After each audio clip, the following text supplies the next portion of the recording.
Ça tourne en boucle comme BFM, t'existes plus comme REM. Tout est en grève comme RER, ça capte partout comme France Inter. Faut pas croire tout ce qu'on dit à la télévision. Merci YouTube pour la liberté d'expression. C'est pas la vérité absolue, juste de l'info et de l'actu. Si t'as un doute sur le contenu, check les sources ou le nombre de vues. C'est pas la vérité absolue, juste de l'info et de l'actu. Si t'as un doute sur le contenu, check les sources ou le nombre de vues. Calme-toi Dimitri, la force tranquille, ça tape dans le mille. De midi à minuit, t'es comme les mensonges comme des quilles. Depuis qu'il y a des séances publiques, je veux plus au cirque mais à l'hémicycle. Scandale politique et médiatique, pour rien rater il faut que tu cliques. Mec c'est Rémi, le meilleur du pire en ligne de mire. Aucun parti pris, que des avis bien réfléchis. J'ai encore bourré comme un Polac, donc je pensais voir Laurent Ournac. Je crois que je suis toujours à côté de la plaque, mais en politique je sais qui est le crack. Ouais je sais qui est le crack. Juste milieu. Je crois que je sais qui est le crack. Ça lit des kilomètres de presse pour faire un résumé express. Ça charbonne comme un chinois avec la qualité d'un bavarois. On sera en retraite après notre mort, on sera bouffé par l'inflation. Dans le doute je vais voter Voldemort pour les prochaines élections. Passe de la country à la drill sans transition. C'est pas une bonne idée de me confier cette mission. Si t'aimes pas, dégoûte pas les autres. C'est pas moi qui le dis, moi je suis le roi des pauvres. Pour réfléchir j'ai qu'un euro, non moins je tomberai pas dans la fraude. Je le prononce Mittel, comme Angela Merkel. Désolé, je fais ce que je peux, je trouve ma répartie chez Lidl.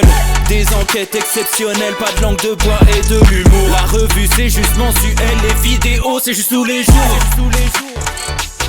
Ouais c'est juste tous les jours. Juste milieu. Regarde ça tous les jours. Juste milieu. Désolé pour mon manque de répartie. Je sais même pas ce que je débite. C'est dur la géopolitique. Ou un peu comme ma... République. Ma République, non? C'est dur la République quand même, non? Ouais? Non? Ah non, c'est mou, non? Ouais, les mecs se font chier, on dirait un peu. Ouais, c'est un peu mou. Enfin, ça dépend dans quel pays. Ouais. Bah, j'y connais pas grand chose, moi. Et c'est quoi une démocratie déjà?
Ça tourne en boucle comme BFM, t'existes plus comme REM. Tout est en grève comme RER, ça capte partout comme France Inter.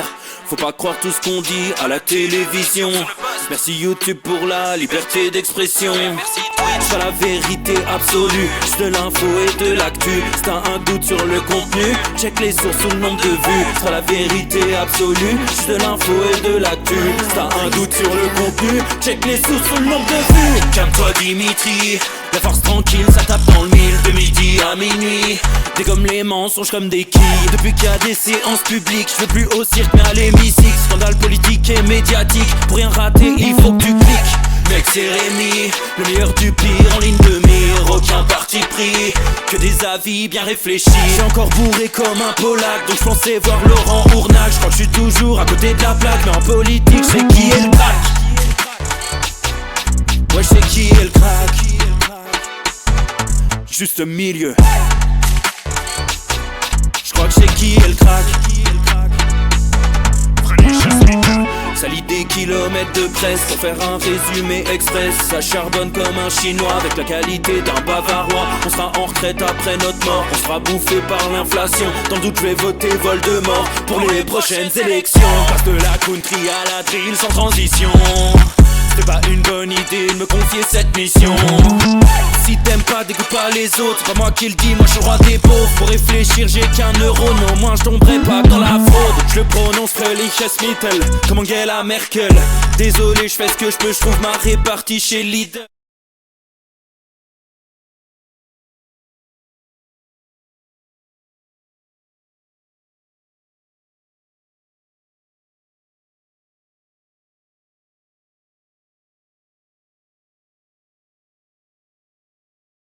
Enceinte, voilà, c'est gagné, ça fonctionne. Là, ça fonctionne. Du premier coup, j'avais remarqué ce faux départ. Pas de problème, géré de main de maître. Les amis, bonjour à tous. Est-ce que vous allez bien, les copains? Est-ce que tout le monde est en forme? Voilà, c'est lundi, c'est lundi.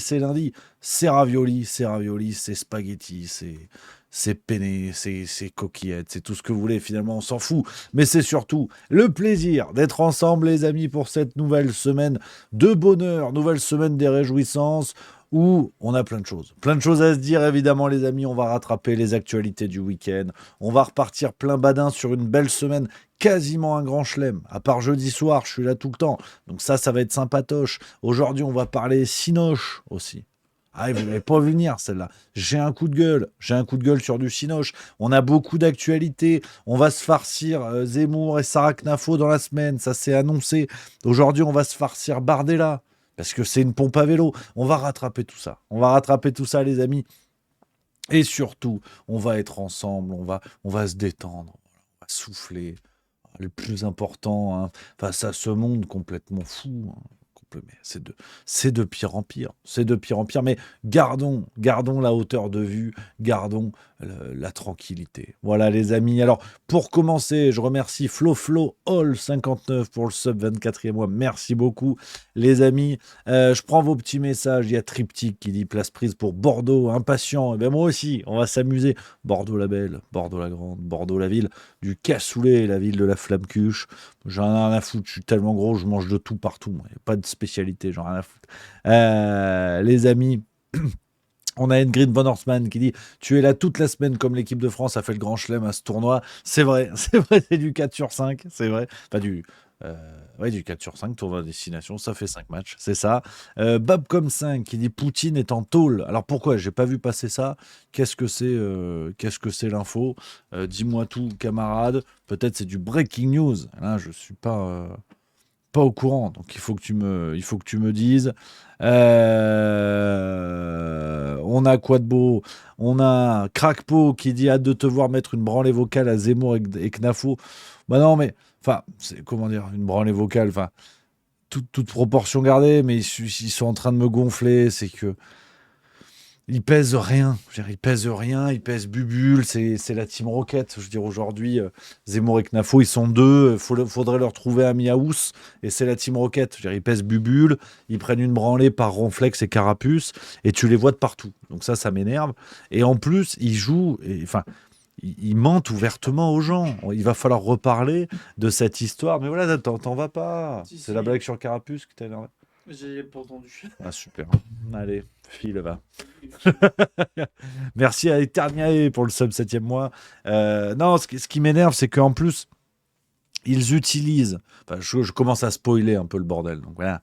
Ils utilisent l'argument du pognon qu'on vole aux Français, qui marche bien avec Elon Musk en ce moment par rapport aux Américains, l'argument de on dépense votre pognon, on fait n'importe quoi, on vole de l'argent aux Français. Ça marche bien, ça résonne, les Français qui ont du mal à boucler les fins de mois se disent bah, enfin quelqu'un qui parle de nos problèmes, et derrière t'apprends que le couple Zemmour, parce que semble-t-il qu'ils sont ensemble, on va dire Zemmour-Knafo, la team Roquette de l'enculerie souverainiste.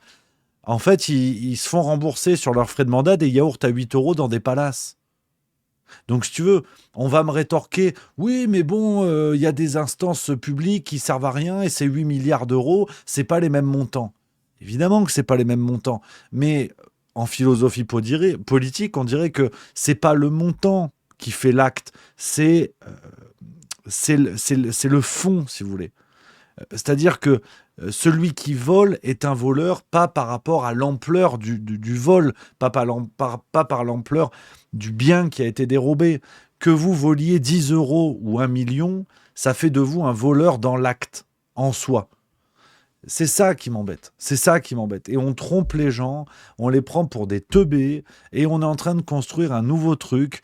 On est en train de construire un nouveau truc à la Macron, C'est-à-dire que on construit un parcours qui n'existe pas, on trompe les gens avec ce qu'ils veulent entendre pour mieux leur mettre à l'envers. Zemmour l'a dit. Il n'envisage pas un recul de l'âge de départ à la retraite à 64 ans. Il envisage même de repousser l'âge. Donc, je vous spoil un petit peu ce que je vais vous dire dans la semaine. Je ne sais pas encore quand est-ce que je vais faire ça, mais on va revenir dessus. Et les pro-Knafo, les pro-Zemmour qui m'expliquent que si je fais ça, c'est pour défendre Asselineau ou je ne sais qui, tant pis, je veux dire, tant pis. Moi, si ça amuse les gens de se faire entuber et de défendre aveuglément des constructions politiques comme celle de Sarah Knafo, moi, il n'y a pas de problème, il n'y a pas de souci.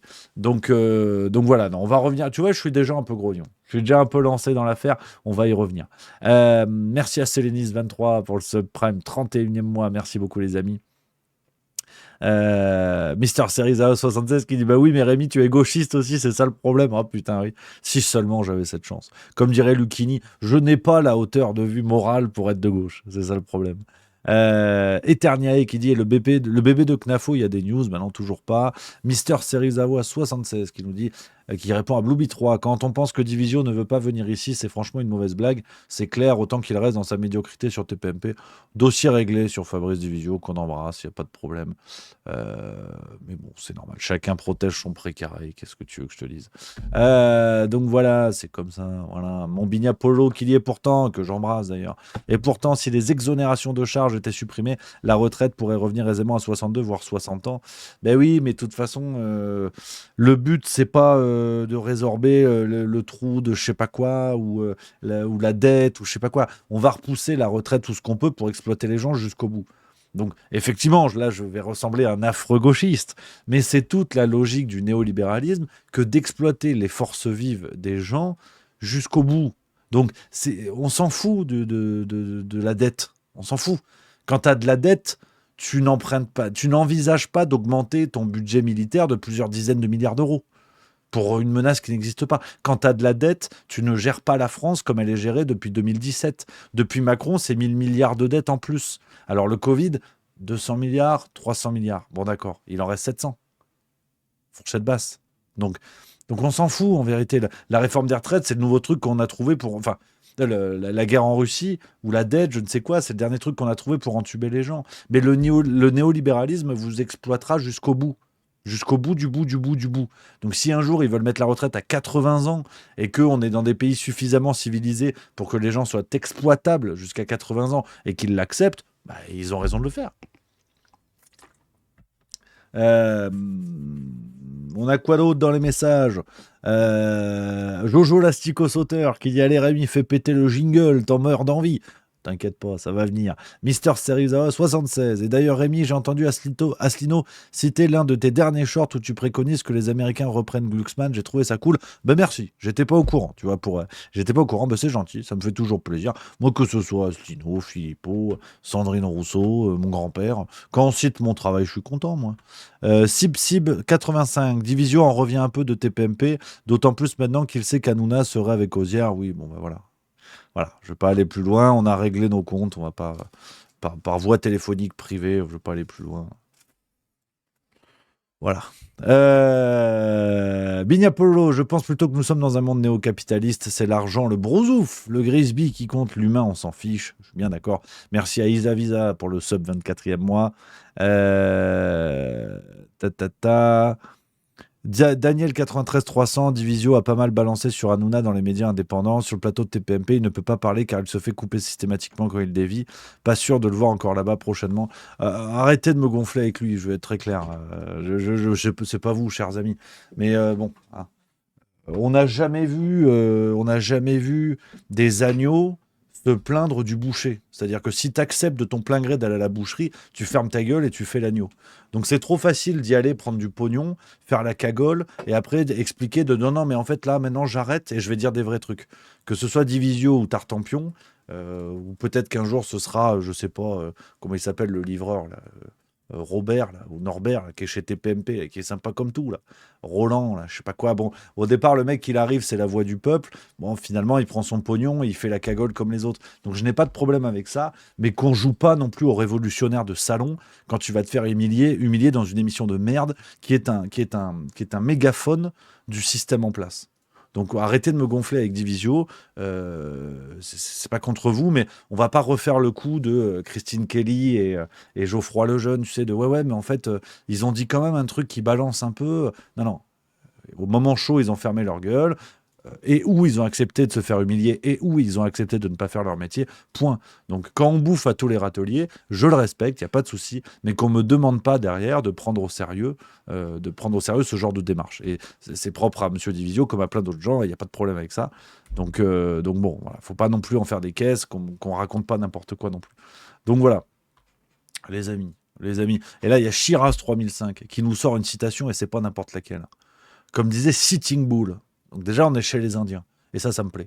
Enfin, c'est chez les Amérindiens. Il disait, quand l'humain aura tué la dernière vache, pêché le dernier poisson et cueilli la dernière pomme, il comprendra que le billet de banque ne se mange pas. Et là, il sera trop tard. Sagesse indienne. J'ai envie de mettre des chants indiens. Regarde. J'en ai rien à foutre. Je commence la semaine, je suis plein gaz. Je pensais que j'étais fatigué, mais en fait, je suis en forme. En fait. Regarde, je vais te mettre des chants Apache. Tu vois. Ah, tu vois, tu rigoles déjà. Regarde. Apache Sunrise Song. Non.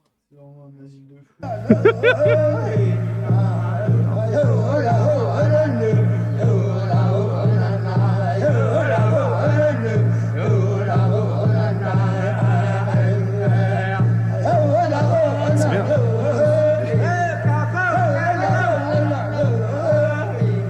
Ah, moi, le pire, c'est que premier degré, j'aime beaucoup. De toute façon, j'aime les chants traditionnels, j'aime les cultures traditionnelles, j'aime la cornemuse, j'aime les chants amérindiens. Vous savez, je comprends pas ce qu'ils nous disent, mais il se passe quelque chose, tu vois. Comme les chants grégoriens, tu vois. T'écoutes ça, il se passe quelque chose.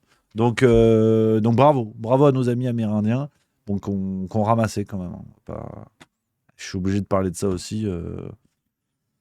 Ils ont ramassé, hein. Mais apparemment ça n'est pas un génocide. Donc voilà. Non, mais blague à part, non, je plaisante, mais j'adore les chants traditionnels de toute façon, qu'ils soient régionaux en France. Tu me mets n'importe quel chant régional, je trouve ça magnifique. Les Bretons, les Corses, le Béarn, l'Alsace. Bon, l'Alsace, c'est un peu plus compliqué, mais avec du picombière, on est bien.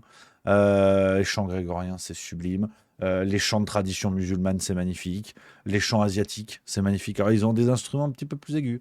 Mais moi, j'adore. J'adore ça. Il se passe que c'est beau, tu vois, c'est beau. Ça veut dire quelque chose de la culture, tu vois, de cette culture-là, de ce qu'ont vécu les gens et tout. C'est beau, hein. Non, j'ai puis plein d'autres. Nos amis en Afrique. Alors, en Afrique, ça veut rien dire. Il y a plein de pays, il y a plein de peuples, évidemment. Donc, ça veut rien dire, mais je connais moins bien. C'est pour ça que j'y vais avec des grandes cases. Mais très chaud à découvrir. C'est super. Super. Les traditions nordiques aussi, les chants nordiques. À bas, Waterloo. C'est super. Là, je vais voir Mamma Mia avec Madame Milieu vendredi. Hein. Faut qu'on parle un peu, les amis. Là, je suis un peu. Je dis pas que c'est nul, mais c'est quand même un film de guigne. Le film Mamma Mia, c'est une catastrophe. J'en profite, elle regarde pas normalement l'émission. Là, entre nous, je peux me lâcher. C'est nul. C'est terrible. C'est une catastrophe. Meryl Streep qui chante du ABBA, qui l'eût cru. Non, putain. Puis c'est vrai que c'est le groupe que détestent les véganes. ABBA. Voilà, donc dans l'actualité, on va enchaîner les amis. Parce que c'est lundi, c'est l'échauffement. Il y a mon Babcom 5 qui dit voilà, j'ai mis la précision parce que je savais que certains me surveillent et c'est normal. C'est mon fact-checker, mon Babcom 5. Il a dit merci de rappeler qu'en Afrique il y a plein de pays. Marre de m'entendre dire pourquoi t'as pas l'accent africain. Ouais, c'est vrai, putain. C'est pour ça. Il faut éviter la connerie, c'est vrai. Tu vois, c'est une facilité de langage, mais il y a plein de cultures. Comme si tu dis en Europe, ça n'a aucun sens. Donc ça, je suis bien d'accord avec toi. Et non, ça fait plaisir. Ça fait plaisir, les amis. Donc, les copains. Non, mais c'est vrai qu'un jour, on se fera peut-être sur un vendredi détente. C'est pas déconnant d'écouter comme ça des chansons traditionnelles que j'aime bien. Moi, j'en ai que j'aime bien chez les Corses, chez les Bretons, plein. Euh, Béarn. Béarn, c'est ce qu'avait chanté Jean Lassalle. Tiens, on s'en met un petit coup. Après, on va dans l'actu. J'ai le temps ce soir. Donc, vraiment, pas de panique. Pas de panique, regarde. Jean Lassalle, il nous avait chanté ça à l'Assemblée. Et c'était magnifique. Et c'est un chant du Béarn, si je dis pas de conneries. Qui est Aïnou, Montagnou, quelque chose comme ça. Regarde.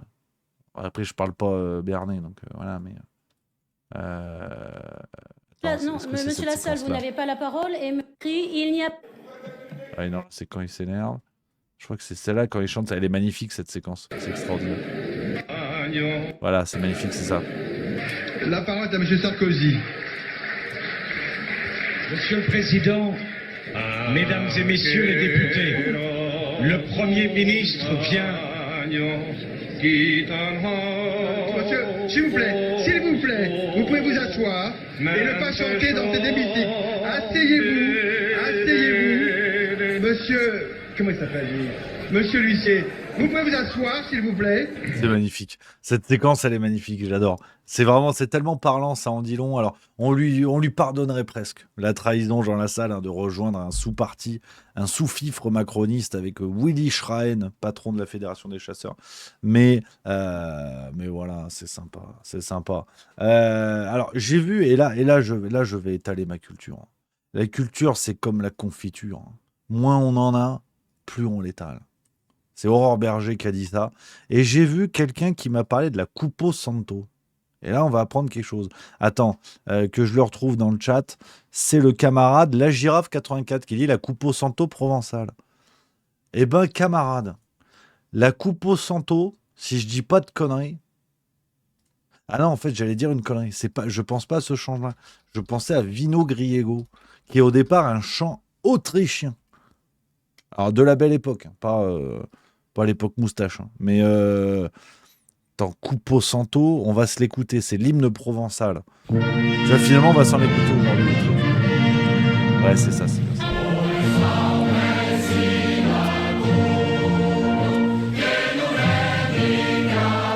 Voilà, Cupo Santo, absolument. Et bien, Vino Griego, c'est autrichien au départ.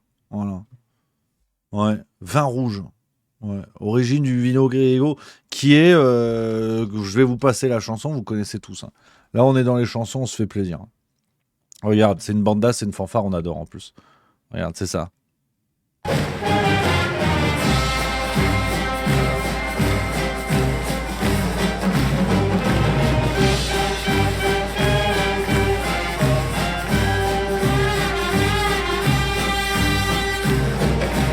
Et voilà. Et en fait, vous l'aurez reconnu, Vino Griego, c'est la Peña Bayona, l'hymne de l'aviron bayonnais. Et bien au départ, c'est un chant autrichien. Eh oui, eh oui, eh oui, eh oui. Il en a dans la caboche, le Rémi. Eh oui. Voilà, tu vois, tu peux aller vérifier sur Wikipédia. En autrichien, c'est Grischecher Wein. Bon, bah, c'est mieux Vino Griego. Donc voilà, ça fait plaisir. Donc, on va enchaîner parce que ça n'est naturellement pas le thème de l'émission, mais c'est toujours sympa. Il y a plus de saison qui nous dit regarde Canal, le Rémi. Ah ouais, absolument, j'étais devant. Bordeaux-Toulouse également, les jeunes hier ont failli taper Bordeaux. Ça n'est toujours pas le sujet, évidemment. Donc, les copains, on a aujourd'hui pas mal de petites choses. J'ai des petites séquences. Pour l'échauffement, j'ai l'impression que déjà vous êtes bien chaud, et ça fait plaisir. Mais j'ai des petites séquences que je suis allé vous chercher. Je suis allé comme ça vous sélectionner du miel et des séquences façon Camoulox. Voilà. Ou à l'énoncer, vous allez comprendre que c'est n'importe quoi. Et là, j'ai Gabriel Attal qui parle de Roquefort avec la gueule de Palmade en fin de soirée. Vous allez voir, c'est lunaire. J'ai prévenu Gabriel Attal d'un grand danger qui menace la France. C'est lequel votre fromage français préféré? Ah bah là je suis obligé de dire le Roquefort. C'est vrai, non, vraiment, entre nous. Moi j'aime beaucoup le fromage, mais il y en a beaucoup que j'aime. J'aime le Saint-Nectaire, le Sainte-Maure de Touraine, le Camembert, mais le Roquefort c'est évidemment une dimension très particulière. Et il est en danger, faut le sauver parce que les ventes sont en train de reculer, pendant que la mozzarella, par exemple, fromage italien, explose. C'est un problème ça, hein? Oui, mais moi je suis confiant et optimiste. Parce que comme je le disais, c'est important de le défendre non pas comme le passé, mais comme une forme de réinvention. J'ai prévenu Gabriel Attal d'un grand danger. J'ai jamais vu, alors le son est un peu faible, hein, j'ai jamais vu quelqu'un avec des yeux aussi ouverts. Ah, la dernière fois que j'ai vu un truc aussi dilaté, c'était dans un bouquin de Bruno Le Maire. Donc vraiment, il a des pupilles, elles sont comme ça. C'est un panda. C'est un panda, le gars. C'est un panda. Comme ça. Et ce qui est passionnant, et ce que je trouve très intéressant, c'est que tu peux lui parler de n'importe quoi. Ils ont les mêmes éléments de langage. Et c'est génial. Le Roquefort, il y a une dimension récréatrice, une sorte de paradigme du progrès. C'est tout le temps pareil. Et tu vois, ça fait peur. Voilà. Tu vois, là, tu te dis, tiens, regarde, si tu peux même le passer un peu, tu vois, en accéléré, regardez bien le visage. Regarde. Voilà. Tu sais, tu peux faire des mèmes. C'est une idée brillante que j'avais eue de faire un compte avec des mèmes. Si on m'avait pas censuré dans l'équipe Juste Milieu, hein, je dis ça pour personne dans ce bureau, évidemment. Et là, j'aurais fait, sur cette image, j'aurais écrit comme légende, quand tu sors d'une soirée chez Palmade. Parce que matez-moi les yeux, quand même. Et tu sais, tu peux le passer, le mec ne cligne jamais. Il ne cligne jamais. C'est extraordinaire. C'est du jamais vu. C'est une chouette culotte. C'est une chouette culotte. C'est extraordinaire. Vraiment, les amis, bluffant. Alors moi, je veux bien que on nous dise oui, mais quand même, la suspicion de nos puissants qui prendraient de la drogue, c'est un peu facile. Oui, alors quand tu vois ça, tu dis que non seulement c'est facile, et c'est évident. C'est ça le problème. Donc, d'ailleurs, sur cette question-là, on me dit dans l'oreillette, là c'est du scoop, ça reste entre nous. L'inspectrice Marie, que je salue, vient de boucler un dossier sur la drogue en politique. C'est pour le Juste Mensuel d'avril. Ça va chier des bulles carrées. Je vais pas vous mentir. Ah ouais. Soyez au rendez-vous. Soyez au rendez-vous pour ce prochain Juste Mensuel parce qu'évidemment, c'est pas une enquête que tu vas retrouver dans Télé Loisirs.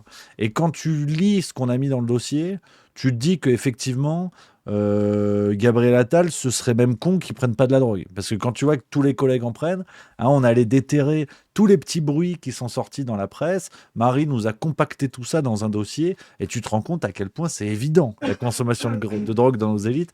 Donc gros dossier en avril, on en reparlera, on vous présentera le numéro. C'est ce qu'il faut qu'on fasse dans le Juste Bistrot aussi. Chaque nouveau numéro de notre revue, parce que on est fiers de notre travail, on fait un super travail, on va vous le montrer à chaque fois, vous montrer voilà ce qu'il y a dedans. Puis si vous voulez vous abonnez. Puis voilà, si vous voulez pas vous abonner pas, c'est tout. C'est pas plus compliqué que ça. Donc non, c'est assez extraordinaire. Donc ça, c'est pour Gabriel Attal. En termes de QI, vous inquiétez pas, ça va pas vous changer. Là, on a eu des grandes manifs à Paris, contre le fascisme, l'extrême droite, l'asthme, enfin de plein de choses. Il y a eu des manifs contre, en fait. Je sais pas trop pourquoi. C'est des manifs contre. Et on a eu des exemples de manifestants. Et celle-là, je voulais vous la montrer, cette séquence. La gauche a de bons jours devant elle. Karl Marx, c'est pour toi. Prolétaires de tous les pays, unissez-vous, voilà, ou travailleurs, enfin voilà. Donc du coup, ça fait fachos de tous les pays, niquez-vous, voilà. Pour leur dire le fond de ma pensée, puisqu'on a encore un peu le droit, donc je le prends. Moi je suis venue un peu pour me compter, pour voir un peu comment dans le pays, combien on était à pas être d'accord avec tout ce qui se met en place depuis un certain temps. Aussi parce que moi je suis concernée au boulot par tout ce qui est mineurs non accompagnés. En fait, on fait passer les gens qui sont progressistes pour... pardon, ça va être un peu binaire, mais pour les méchants, quoi. Voilà, les antisémites, les saluts nazis, c'est OK. Et les gens qui sont progressistes, c'est pas OK. Enfin, effectivement, l'espoir, c'est un peu difficile d'en avoir. En tout cas, moi, l'espoir sur du court terme, pas tant. Je pense que sur le long terme, oui, parce qu'à un moment donné, l'histoire, elle a montré qu'il y a des moments dégueulasses. Et je pense qu'on y est, on commence à y aller, je crois qu'on n'est pas au cœur du truc. Mais il y aura forcément, l'humanité, elle a toujours fonctionné comme ça, c'est qu'il y a des moments dégueulasses et après il y a des moments d'espoir et où il y a des choses progressistes qui se passent. Je trouve que c'est important pour moi de garder cette colère contre ce qui se passe. Parce que si je lâche la colère, même si c'est très désagréable, si je me mets à lâcher, je me dis c'est foutu. Puis même par rapport à moi, ce à quoi je crois et à mes valeurs, j'ai pas envie de devenir ça, quelqu'un qui se résigne. Même si parfois c'est un peu chaud de toujours lutter. Et puis surtout c'est un rouleau compresseur, ça n'arrête pas tout le temps. Bon voilà. Voilà. Je voulais mettre l'avis jusqu'au bout parce que ça aurait été con de se priver. Bon, bravo. Alors, qu'on soit bien d'accord, c'est tout aussi caricatural que si on allait écouter une interview de Baptiste Marchais. Hein, tu veux, c'est un peu des extrêmes de soutien d'un parti comme de l'autre. On est chez Juste Mieux. Moi, j'aime bien l'idée justement de regarder un peu tout le monde et de se dire tiens, c'est marrant, il y a des dingos de partout. Et c'est ça qui est cool. C'est ça qui est sympatoche. Et elle est CPE. Conseillère prioritaire d'éducation. Cette dame qui a interviewé est CPE. Bon, voilà, hein, c'est important. Hein, c'est important. Donc, pour être sérieux, 3 minutes, ce que je vois et qui est assez dingo, c'est qu'aujourd'hui, un film comme Harry Potter est devenu plus crédible que le réel. Et je suis sérieux. Vous allez voir, ça a du sens, ce que je vais vous dire. Je suis sérieux parce que c'est-à-dire que dans Harry Potter, il y a beaucoup plus de finesse. Tu sais, tu as des personnages, ils sont un peu entre les deux. Alors ceux qui n'ont pas vu Harry Potter, ils vont décrocher là, mais c'est pas grave. Tu prends le personnage. Mais vraiment, je suis sérieux sur le parallèle entre les deux. Le personnage de Drago Malfoy. Bon, il est né dans une famille de connards. Il y est pour rien. Ça, c'est la sociologie à la Bourdieu. Tu nais là où tu nais. C'est comme ça. Bon. Mais au fond, tu sens que c'est pas un connard. Déjà au niveau de la coiffure. Dans les premiers épisodes, il a une coiffure de merde. Après, il se dit, tiens, je vais laisser pousser le cheveu parce que j'ai envie d'être pris au sérieux, que mes 2 potes, Crabbe et Goyle, c'est pas avec eux qu'on va choper des nanas en fin de soirée. Donc, il va falloir gagner une forme d'indépendance. Donc, il se laisse pousser le cheveu. Donc là, ce que je suis en train de faire, c'est un exercice périlleux. Je suis en train de vous faire une illustration de la critique marxiste et de l'avancée de l'histoire sur la base d'Harry Potter. Enregistrer cette séquence, c'est historique ce que je suis en train de proposer. Donc Drago Malfoy, t'as compris qu'il est né dans une famille de connards. Bon. Et au fond, c'est pas un connard. On le voit bien, tu vois, dans les histoires avec Harry. Bon, ils se tirent sur la gueule, mais bon, ils peuvent être potes. Ils s'entraident par moment. Drago le balance pas dans un moment où c'est chaud pour Harry. Harry lui sauve la vie quand il y a le feu dans la salle sur demande. Ah, je connais mon Harry Potter sur le bout de la baguette, comme on dit. Donc, tu sens que c'est un personnage ambivalent, qui est entre les deux, qui est pas vraiment méchant, qui est pas vraiment gentil. Et il illustre une nuance de la vie qu'on connaît tous. C'est que les gentils et les méchants, ça n'existe pas. Il y a toujours des nuances. Même le plus gros des méchants, un jour, il va faire un truc gentil. Même, je vais pas faire un point Godwin, faut pas déconner, mais même Staline, tu vois, un jour, il a peut-être sauvé un bébé chat, tu vois. Même Pol Pot, peut-être qu'un jour, il s'est arrêté pour laisser passer une mamie à un passage piéton. Bon, peut-être qu'il n'y avait pas de passage piéton à cette époque-là, mais c'est une expression, tu vois. Donc, ce que je veux dire par là, c'est que ce nuancier de ce qui fait nos sociétés est complètement balayé d'un sens comme de l'autre, hein, à l'extrême droite comme à l'extrême gauche, les gentils, les méchants, point, à dégager voix 12. Donc, sur un certain point, mais je suis tout à fait sérieux quand je vous dis ça, Harry Potter est plus crédible que le logiciel des gens qui se battent aujourd'hui dans nos médias et des militants. C'est-à-dire, pour un militant d'extrême droite, en gros, les méchants, c'est les Arabes, les gentils, c'est les Blancs. Voilà. Moi, t'es pas emmerdé, si tu veux. C'est facile. Pour un militant d'extrême gauche, les méchants, c'est l'extrême droite, les gentils, c'est les progressistes. Voilà. Avec ça, tu n'as pas de problème de sommeil. Parce que tu ne vois pas apparaître la nuance qui est de dire, mais est-ce qu'on peut gagner de l'argent en étant de gauche ?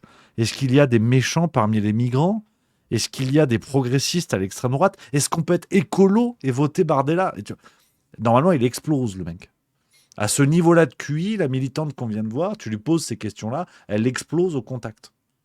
Donc, très bonne vanne de Game Over Reset qui me dit « à dégager voix 12 », ce que je viens de dire, il dit « non, à dégager voix 9 3/4 ».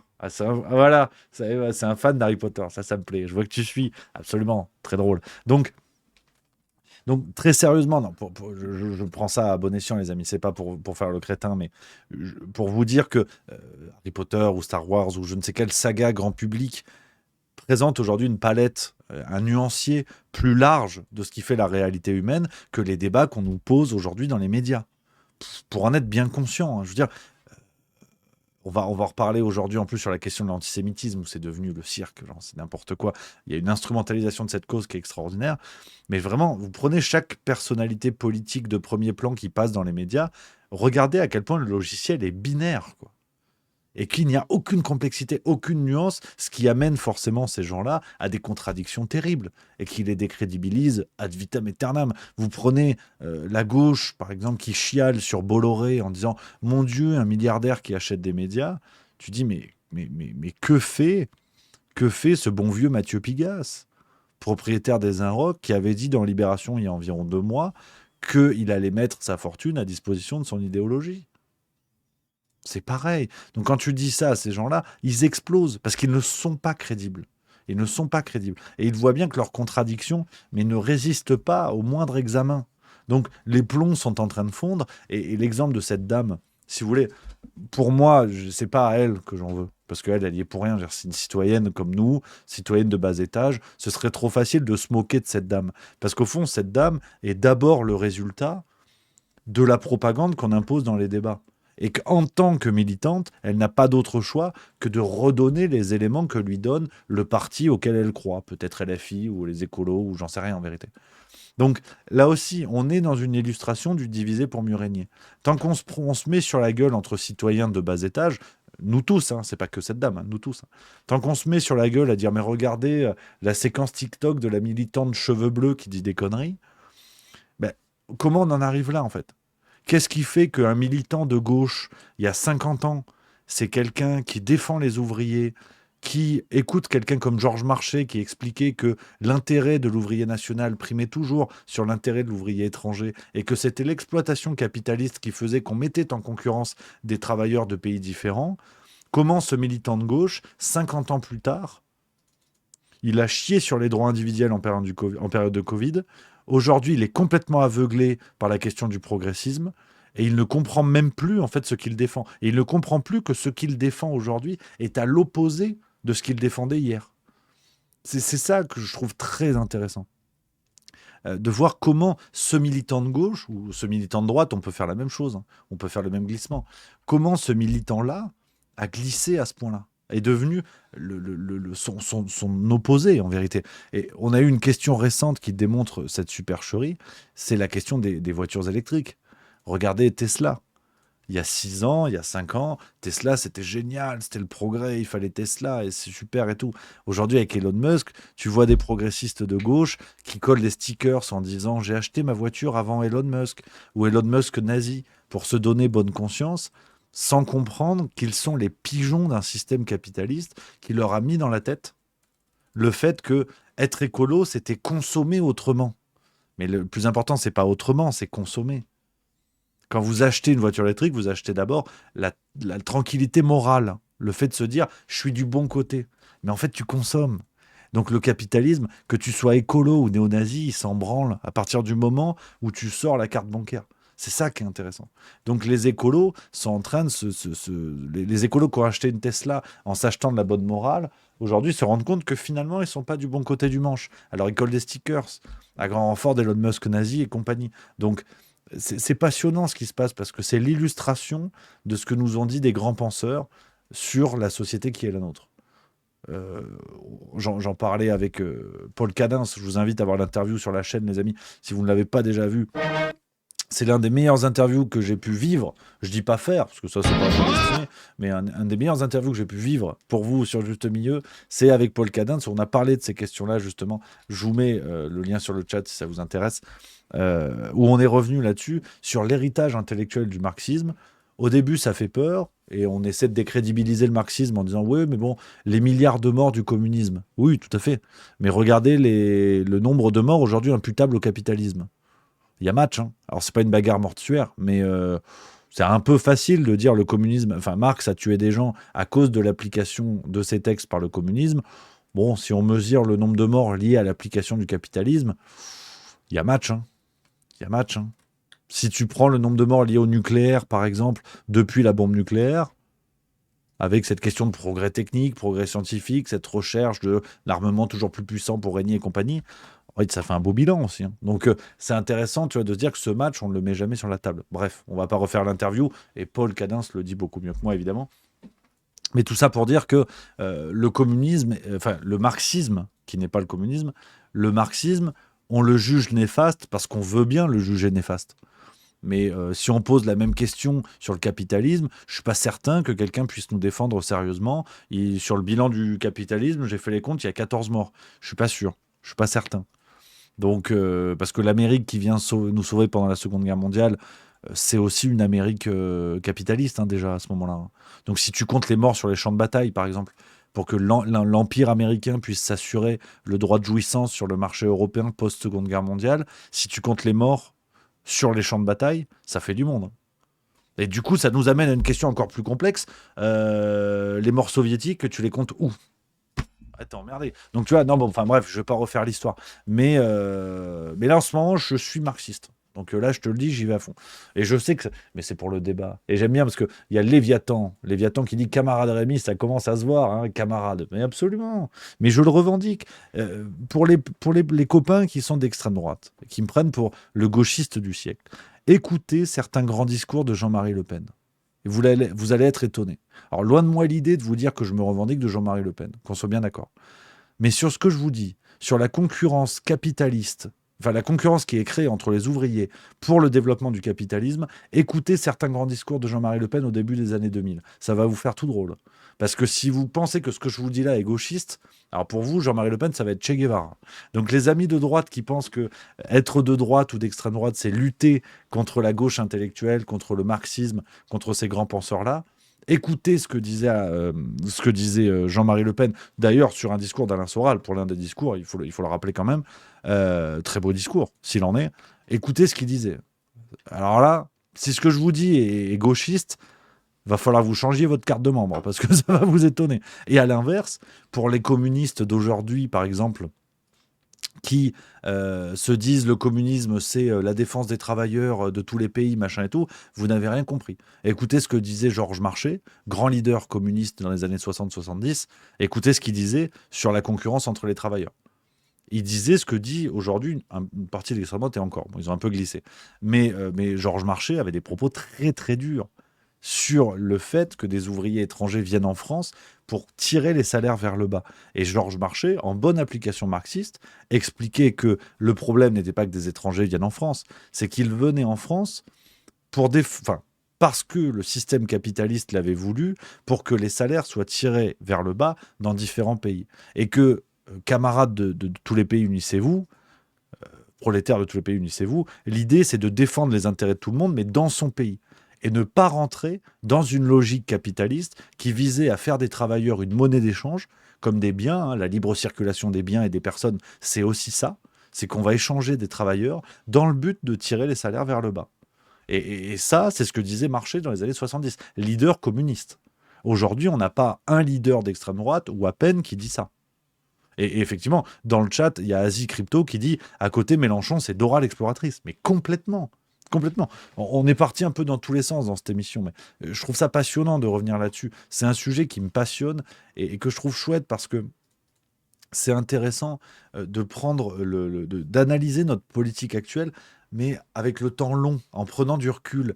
Et ce qui nous aide à voir pourquoi nos politiciens actuels sont des guignols, sont des pompes à vélo. Je veux dire, quand vous avez la gauche ou l'extrême gauche qui prétend que le combat du libre frontiérisme, comme ça, des frontières ouvertes, de la libre circulation des personnes, cette gauche-là qui prétend que c'est un combat éternel de la gauche, c'est n'importe quoi. Absolument n'importe quoi. Et à l'extrême droite, quand vous avez quelqu'un comme Bardella qui vous explique que en fait, l'Union européenne, c'est génial, que c'est une super chose, et que c'est l'intérêt d'une France souveraine que d'appartenir à l'Union européenne, c'est une pompe à vélo. Donc, c'est marrant d'essayer de décrypter la politique actuelle en regardant dans le passé ce que disaient les prédécesseurs dans les mêmes partis politiques. Et vous allez voir le changement. Je vous invite à faire ça, les amis. Et comme d'habitude, vous connaissez ma ligne là-dessus. Vous pensez ce que vous voulez, je m'en fous. En fait, vous votez pour qui vous voulez, je m'en fous. Mon but n'est pas de vous convaincre, mais juste d'essayer de penser contre vous. Si vous êtes communiste, regardez ce que disait Georges Marchais dans les années 70. Si vous êtes pro-Bardella, regardez ce que disait Le Pen au début des années 2000. Discours de Valmy, je crois, j'ai vu dans le chat. Si vous êtes pour Sarah Knafo, regardez ce qu'elle disait il y a 3 semaines. Ça suffit à voir qu'elle se contredit. Donc, n'hésitez pas à faire ce travail qui est fidèle à vos convictions. Si vous êtes d'extrême gauche, regardez ce qui se disait à l'extrême gauche. Je ne vous demande pas d'aller regarder à l'extrême droite, mais ça va vous faire des surprises. Parce qu'on voit que le logiciel a été complètement bouleversé sur ce qu'on nous propose aujourd'hui dans la politique. Et c'est vraiment ce qui est intéressant. Je trouve ça assez passionnant. Je vous invite vraiment à faire ce travail, les amis. Ayez cette curiosité-là. Pour décrypter, je pense, un petit peu mieux tout ce qui se passe. Donc voilà les amis, ce que je voulais vous dire sur ça. Alors on va quand même essayer d'aller vers les sujets du jour, parce que là, ça n'a aucun sens, mais c'est aussi ce qui est plaisant, hein, c'est aussi le juste bistrot. Alors, qu'est-ce que j'avais pour... Ah oui, alors ça, c'est à la fois un coup de gueule. On reviendra d'ailleurs un peu sur cette question capitalisme-marxisme, parce que... Je vais vous en parler un peu après. Donc, par rapport à un film que j'ai vu hier, Les Tuches 4, je suis remonté là. Non, je rigole. En plus, c'était le 5. Donc, voilà. Un article qui m'a rendu grognon, mais qui illustre tellement la réalité du terrain. Je voulais vous montrer ça. C'était dans l'Opinion du 18 mars, les copains. L'instant grognon est juste après, vous inquiétez pas. Là, déjà, c'est l'instant mi-grognon. Tu vois, c'est cuisson unilatérale. Le prochain... Ah, j'ai faim. J'ai mangé une soupe à midi. On est sur les métaphores gourmandes. L'Opinion. L'Opinion, 18 mars 2025. Regardez l'article auquel nous avons droit. Pourquoi l'Union européenne fait confiance au soldat syrien Al-Shara, qui a changé de nom, qui s'appelle Al-Joulani en vérité. On ne sait pas comment il s'appelle. Toujours est-il que c'est un ancien djihadiste. Et on nous apprend que Bruxelles promet d'aider le financement des services de base de Damas. Lors d'une conférence des donateurs organisée lundi à Bruxelles, l'Union européenne s'est engagée à accorder cette année une aide de près de 2,5 milliards d'euros à la Syrie.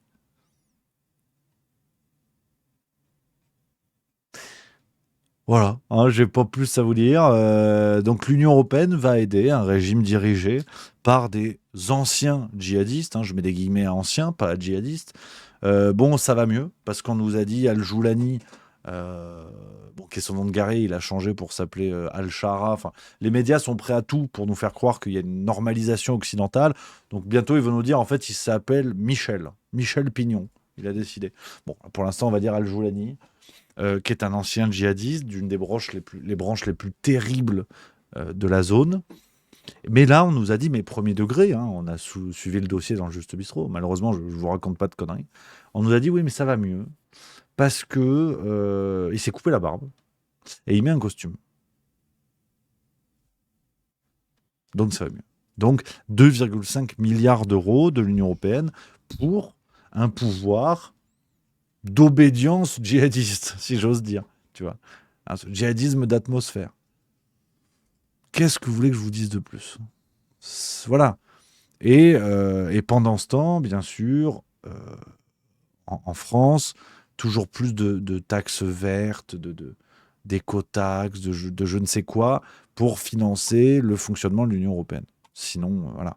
Récolter toujours plus de sous à l'échelle européenne, une Union européenne qui exige toujours plus d'efforts des peuples, et tout ça pour, au bout du compte, donner 2,5 milliards d'euros à un gouvernement qui a d'ores et déjà massacré des alaouites, risque fort de s'en prendre aux chrétiens. Donc tout va bien, quoi. Tout va bien, mais vraiment tout va bien. Qu'est-ce que vous voulez que je vous dise de plus ? Mais je ne comprends même pas les gens qui se plaignent. C'est quoi cette histoire ? C'est quoi qui vous embête là-dedans ? Est-ce que ce serait pas un peu réactionnaire ou conservateur de ne pas aider des progressistes djihadistes ? On rappelle, dans la lignée directe des fameux talibans modérés que les Américains avaient laissés au pouvoir il y a environ 3 ans maintenant, en Afghanistan. Les Américains qui nous avaient dit non, mais là c'est bon, parce qu'en fait ils utilisent le filtre chat sur Snapchat. Donc c'est une marque de progressisme. Ils font un effort en fait, pour s'engager vers la technologie. Donc voilà, je fais une blague, mais ça n'en est pas une. Ça, c'est presque pas. Donc voilà la réalité du terrain. Je voulais vous parler de ça, les amis, un article qui m'a sidéré, sidéros, comme on dit pas d'ailleurs en Espagne. Peut-être que ça veut dire autre chose. J'en ai aucune idée. On embrasse bien sûr nos amis espagnols. On embrasse aussi tout ce qui est de l'ordre de la paella, tortilla, turon, sangria. Voilà, tout ça, ça mange bien. Ça mange bien en Espagne, donc on est obligé de le souligner. Les amis, on enchaîne. Parce que là, je mûris ça depuis hier. On va y aller tout de suite, c'est maintenant. C'est pour la France.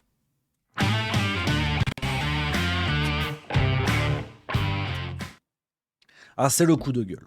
C'est le coup de gueule.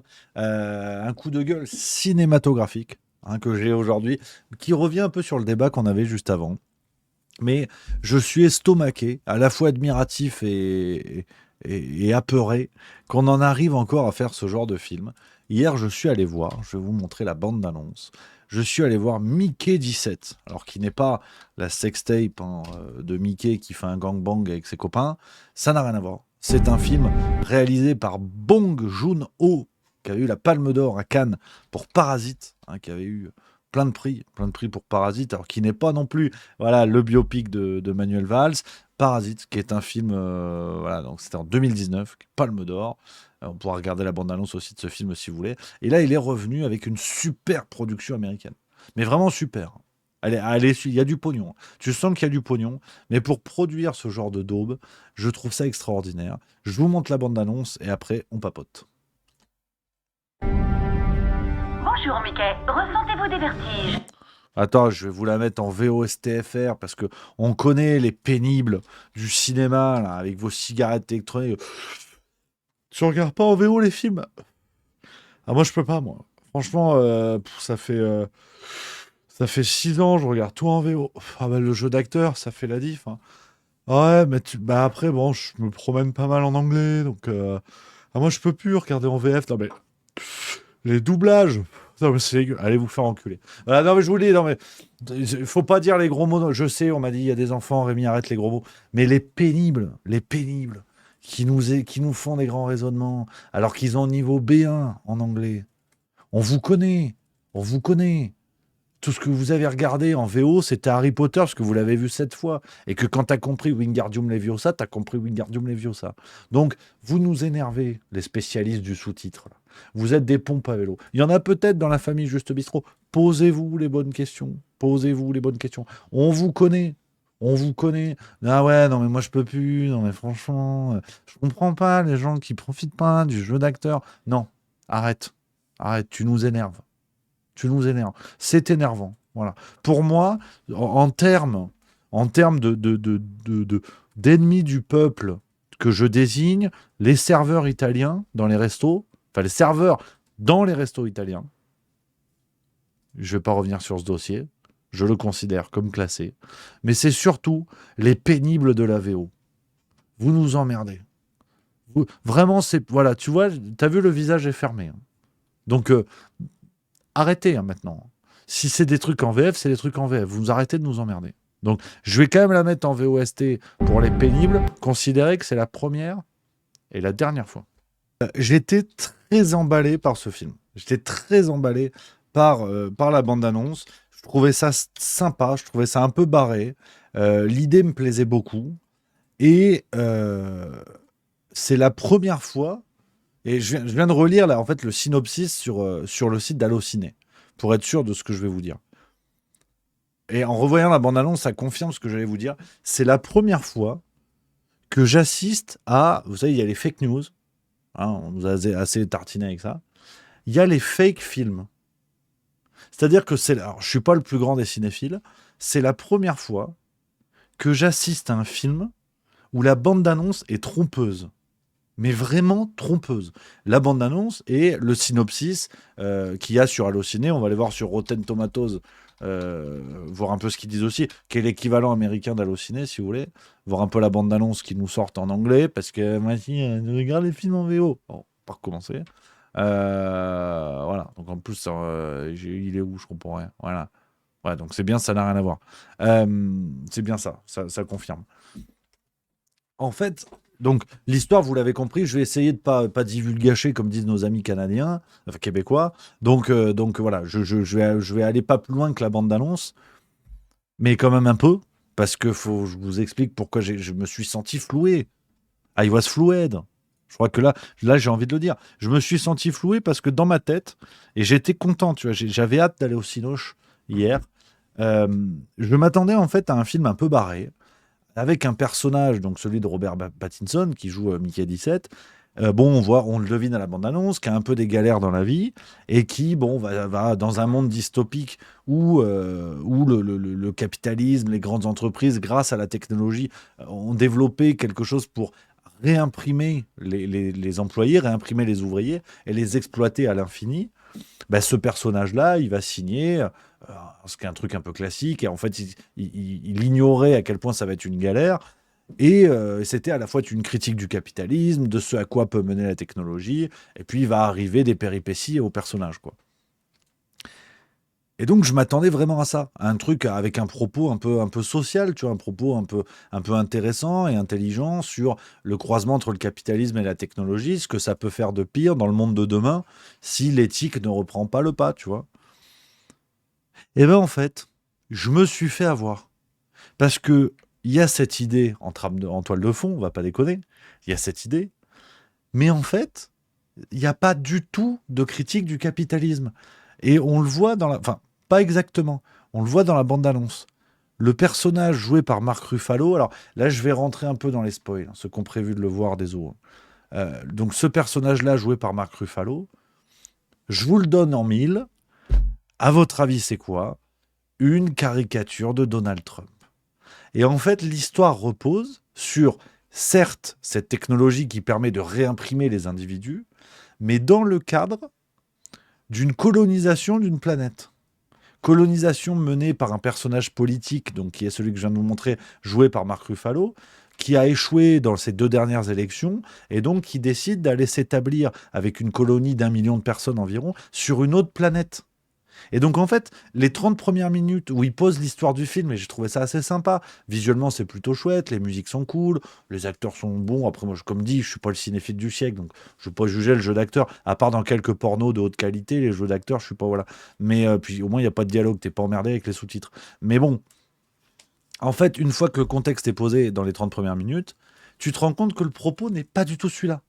En fait, le propos est celui d'une colonisation menée par une caricature de Donald Trump à 2 balles, et que si jamais t'as pas compris, le logo du mouvement politique mené par cette caricature de Donald Trump est une sorte de croix gammée déformée. Tu vois, je sais pas si je peux vous le retrouver, mais où vraiment on va prendre les spectateurs jusqu'au bout pour des abrutis. Non seulement on vous fait une caricature de Trump parce que, voilà, faut du courage pour dire ça aujourd'hui. Et si jamais vous n'aviez pas compris que Trump c'est le nazisme, on va vous mettre une croix gammée mal foutue, tu vois. Donc c'est la première fois en fait que je me sens floué comme ça dans un film où l'histoire qui semble être annoncée dans la bande-annonce, je sais pas si vous l'aviez perçu comme ça avec ce que je viens de vous montrer, c'est que en fait c'est pas du tout ça. En fait c'est renversé. Et t'arrives, ça devient une critique politique à 2 balles, mais sur des trucs 1000 fois entendus de Trump égale Hitler. Et le film est tellement idiot. Alors là, je vais complètement spoiler, par contre. Là, je vous le dis, donc bouchez-vous les oreilles, ceux qui veulent aller le voir. Et je vous invite à aller le voir et faire votre avis, évidemment.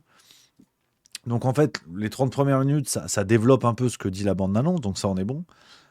Et après, donc t'as cette histoire de colonie sur une planète où il y a des espèces de grosses bébêtes qui ressemblent à une paire de couilles avec des griffes. Vraiment, pour ceux qui ont vu le film, vous confirmerez. La planète, elle est peuplée des grosses bébêtes. Et puis, en fait, les méchants humains, ils vont prendre un bébé grosse bébête et ils vont faire du mal aux bébés grosses bébêtes. Et les grosses bébêtes, forcément, elles veulent pas se faire coloniser. En plus, si elles se font casser la gueule. Et comme elles se font coloniser par la caricature de Donald Trump, en fait, il y a des gentils, très très gentils, qui vont aller aider les grosses bébêtes contre le gros méchant qui ressemble à Trump. Et donc, tu te retrouves avec un truc idiot, mais vraiment bidon, mal tenu, où le propos de départ, en fait, l'espèce de critique sur le techno-capitalisme de demain, en fait, ça s'évapore. ça devient en toile de fond et tout le monde s'en branle finalement. Et donc, tu te retrouves avec un croisement entre Starship Troopers et Star Wars, qui serait aussi sexy qu'un croisement entre Aurore Berger et Roselyne Bachelot, si tu veux. Donc, c'est pas très bien fait. La planète, elle est pas très belle. J'ai regardé ma montre, ça faisait 1 heure. Je peux te dire que dans ma vie sexuelle, ça m'est jamais arrivé. Et c'était long. Je parle pas de ma vie sexuelle. T'en peux plus, en fait. Donc, c'était tout flingué. Et donc, le propos est complètement différent. Et ce que j'ai trouvé assez chouette, et je suis content parce que dans le chat, il y a Zeratul Zama qui dit c'est un peu la même chose que quand tu avais parlé de Barbie. Je suis très content, camarade, que tu dises ça parce que c'est exactement la raison pour laquelle je vous parle de ça. C'est que, vous savez, on parle de temps en temps de cinéma sur Juste Milieu, c'est pas tous les jours, mais j'aime bien vous partager de temps en temps quand j'y vais. Et quand j'aime pas, j'aime beaucoup développer sur pourquoi j'aime pas. Et surtout quand vous avez des films où on pourrait se contenter de se dire bon bah c'est de la daube, on passe à autre chose. Et je ne pense pas, parce que c'est un énième exemple de la propagande dominante, et je trouve ça intéressant de décortiquer les rouages et de voir à quel point cette propagande est ridicule. Je m'étais livré à l'exercice pour Barbie, aujourd'hui je le refais, mais gentiment, on ne mettra pas l'extrait sur YouTube, tu vois. Mais c'est intéressant que tu dises ça, camarade, parce que j'ai eu le même ressenti qu'avec Barbie. C'est que Barbie, pour moi, n'est pas un objet qu'il faut prendre à la légère. Au contraire, c'est qu'il y a des gens derrière qui sont sérieux, en fait. Qui sont sérieux et qui se disent, là, on va faire un truc vraiment top, avec une idéologie, avec un propos. Mais comme tout est con, comme tout est débile, et que c'est fait à la hâte par un réalisateur qui a sûrement fait des super films en amont, mais qui là, Hollywood lui a dit, vas-y, t'as du pognon, t'as carte blanche, donc il a chié ce film, où tu vois qu'il y a du pognon. Effectivement, il y a des gros vaisseaux spatiaux, il y a des effets spéciaux, il y a tout ce que tu veux. Mais le propos est flingué. Et comme c'est fait à l'arrache, et qu'il n'y a pas de réflexion, il n'y a pas d'intelligence là-dedans, ce qui est bluffant, et c'était déjà le cas avec Barbie, c'est qu'ils essaient de mettre une idéologie au pied de biche, mais qui est l'idéologie dominante de tous les médias, si tu veux. Donc, il n'y a pas de courage aujourd'hui à dire putain, Trump, nazi. C'est le mec qui dit ça, tu sais, qui dans sa tête c'est Jean Moulin, mais en fait tu dis ce que tout le monde dit en étant autorisé, voire encouragé à le dire. Donc le film fait exactement pareil. Et ce qui est intéressant, c'est qu'ils essaient de greffer à cela une critique du colonialisme. Tu vois, en disant ouais, Trump c'est un mec qui a des vues sur d'autres pays et le colonialisme c'est pas bien. Et comme c'est tellement mal encadré le film, comme c'est tellement mal foutu, ce qui est passionnant, c'est que comme souvent les films bidons, tous les spectateurs peuvent avoir une interprétation, d'une certaine manière. Là où, quand tu as un film bien ficelé, tu vas avoir 2, 3 interprétations sur la fin, grand max. Mais un film bien... Le Parrain, tu l'as vu, à la fin, bon bah voilà, il meurt, terminé. Le Parrain, tu as eu l'histoire de la famille, et puis c'est tout, quoi. Mais là, sur ce genre de film, on ouvre 14 portes, on en referme 5, et puis après, chacun sort en se disant, bah tiens, moi j'y ai vu un message écolo, j'y ai vu une critique de Trump, j'y ai vu un rappel des heures les plus sombres. Enfin, comme c'est un étalage des bonnes idéologies du moment, prenez, mangez-en tous, quoi, servez-vous, tu vois. Mais ce qui est génial, c'est que comme le film est flingué et comme c'est fait aux choses-cues, ben, c'est contradictoire. Donc, cette critique du colonialisme, il existe une interprétation du film Mickey 17 où tu te dis ah bah ouais, il critique Israël, effectivement. Quand des méchants arrivent sur une terre et veulent prendre la terre et font du mal aux gens sur place, bah c'est vrai que les gens sur place sont pas contents et ils se défendent. Donc c'est tellement mal foutu que tu peux comprendre ça et l'inverse. Tu peux te mettre du côté israélien, tu vois, pour vous donner l'exemple le moins sensible du moment.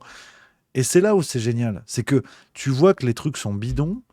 C'est tellement aveuglé par l'idée d'être du bon côté, de faire le bien, qu'en fait, ça donne tout et son contraire. Et ça peut être interprété à l'inverse du message qui était dans la tête des propagandistes qui réalisent ce genre de film. Barbie, c'était pareil. Je me rappelle d'une scène, je ne vais pas vous refaire tout le bordel, mais il y a un des personnages du film qui est une gonzesse qui travaille chez Mattel au marketing ou je sais pas quoi, l'entreprise qui fabrique les Barbie. Il y a Barbie qui déboule dans le vrai monde, machin et tout. La daronne qui fait du marketing, elle veut sauver Barbie. Il y a sa fille qui a 16 ans, qui est une sorte de Greta Thunberg carencée, qui déboule, qui dit non, mais il y a une scène mémorable pour ceux qui ont vu le film, où elle dit à sa daronne, mais maman, putain, ils auraient dû mettre François Cluzet, tiens, je vais vous la faire en François Cluzet, cette scène, qui existe vraiment.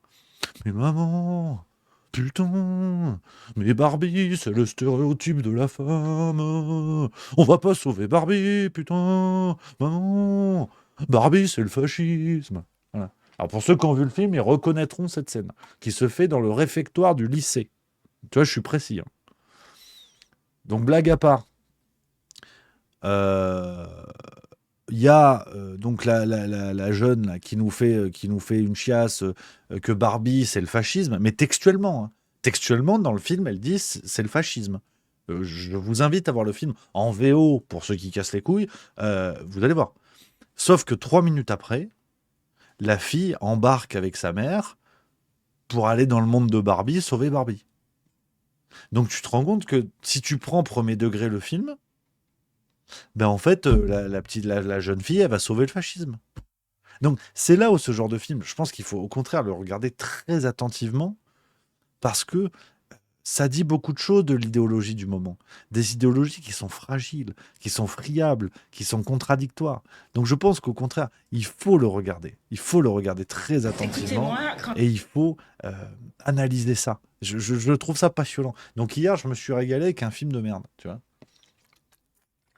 J'ai des passions bizarres. Donc je voulais faire ce coup de gueule qui n'en est pas un.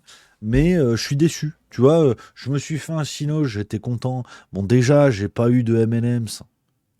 Donc déjà, bon, en fait, j'étais pas content déjà, d'entrée. On passe devant la boutique, là, tu veux quelque chose? Tu sais, j'ai tenté le classique. Non, t'inquiète. Qui normalement se suit de allez, vas-y. J'ai rien eu. Putain. Donc déjà, j'avais pas de confiserie. Donc j'étais pas content. Et je me suis fait flouer. C'est la première fois que j'assiste à ça. Je me suis fait flouer d'un film dont la bande-annonce n'est pas fidèle à ce que propose réellement l'œuvre. Donc voilà, je suis déçu. C'est un coup de gueule. C'est un coup de gueule que je propose et que j'assume. Voilà, que j'assume aujourd'hui. Les copains. Voilà pour ce dossier. J Badman qui dit même pas un popcorn, mais même pas rien, bubule. Voilà. Donc non, pas content. Pas content. Voilà un petit peu les amis, ce que je pouvais vous dire là-dessus. Voilà, il y a Orlo Sargerion qui déboule, mais c'est sympa. Il dit salut, il parle de quoi? On parlait du film Mickey 17. Voilà, je te rattrape le dossier, t'inquiète pas. Alors, The Way for Odélion, je prends vos messages un peu, les amis, qu'on papote, qui dit Rémi, intéresse-toi au cas Kanye West, qui n'est pas le fou qu'on dit. Voilà. Je vois pas le rapport, mais vas-y. T'as raison. C'est-à-dire par rapport à quoi? Parce que j'ai suivi de loin cette affaire, je vous avoue, je sais pas trop. Par rapport à quoi il faut écouter monsieur Kanye West, comme on dit.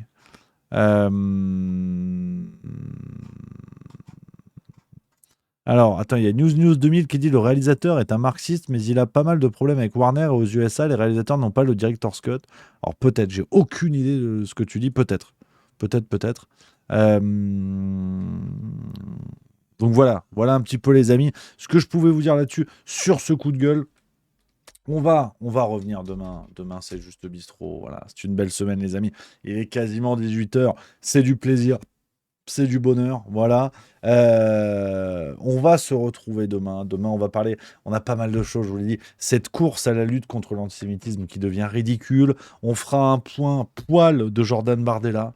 Il y a un truc qui me fait rire ces derniers jours. Ça devient un bingo de Bardella. Alors, comment dire? Je ne sais pas si vous avez vu, là, ça fait 2-3 semaines.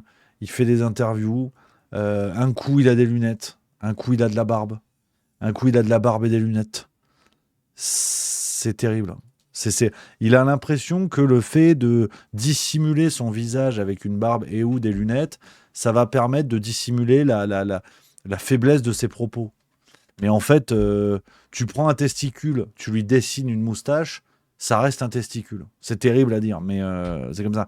Donc, demain, on va repasser les séquences pour vous montrer que c'est assez ridicule. Et il est brillant. En ce moment, on reviendra sur tout ça, on se régale. Voilà, c'est toute l'idée du Juste Bistrot. Les copains, Et on va finir, voilà, vous l'avez peut-être vu ou pas, les amis, voilà, pour ricaner un peu sur Macron. C'est la nouvelle blague du moment, le sketch proposé du côté de Chambéry, nos amis savoisiens. Voilà, je vous mets le lien dans le chat, les copains, pour ceux qui veulent regarder ça, voilà, et j'espère se fendre la gueule. Voilà, les amis, rendez-vous demain, 16h45, même heure, même endroit. Je vous embrasse. D'ici là, vive la rigolade et vive la France. À demain.